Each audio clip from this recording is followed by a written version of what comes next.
আগামী 24 সেপ্টেম্বর হতে জাতিসংঘ সাধারণ পরিষদের 79তম অধিবেশনে উচ্চ পর্যায়ের বিতর্ক পর্ব শুরু হতে যাচ্ছে। এই অধিবেশনে যোগদানের জন্য মাননীয় প্রধান উপদেষ্টা আগামী 23 সেপ্টেম্বর একটি বাণিজ্যিক ফ্লাইটে নিউ ইয়র্ক পৌঁছবেন।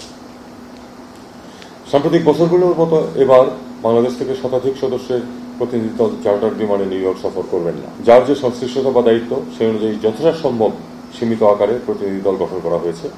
আমি আমার দায়িত্বের সাথে সামঞ্জস্যপূর্ণ উচ্চ পর্যায়ের সভাসমূহে অংশগ্রহণের জন্য ভিন্ন একটি ফ্লাইটে 2 দিন আগে নিউ ইয়র্ক যাব।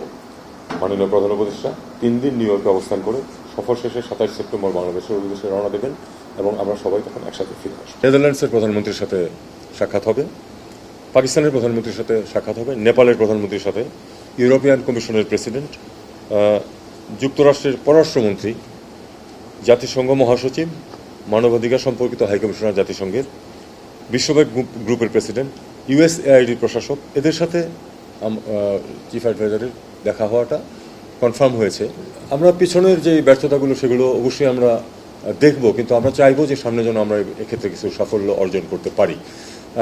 রোহিঙ্গা প্রসঙ্গে আমরা একটা ইভেন্ট স্পন্সর করছি, আমরা নিজেরা অ্যারেঞ্জ করছি। সেখানে আমরা আশা করছি যে বেশ সংশ্লিষ্ট সবাই বেশ একটা ভালো উল্লেখযোগ্য সংখ্যক তাদের উপস্থিতি থাকবে। এখন পরিস্থিতি আরও অনেক বেশি জটিল হচ্ছে, যেহেতু রাখাইন রাজ্যে একটা সিভিল ওয়ার পরিবেশ চলে আসছে। কাজে তার প্রেক্ষিতে আমাদের নীতিমালা কী হবে সেটা তো আমরা অভ্যন্তরীণভাবে ঠিক করব, কিন্তু আমরা চাইবো সেখানে যে আন্তর্জাতিক সম্প্রদায়ের তাদের যে ভূমিকা সেটা আমরা তুলে ধরবো এবং আমরা চাইবো যে তারা যেন শক্তভাবে সেই ভূমিকায় অবতীর্ণ হয়।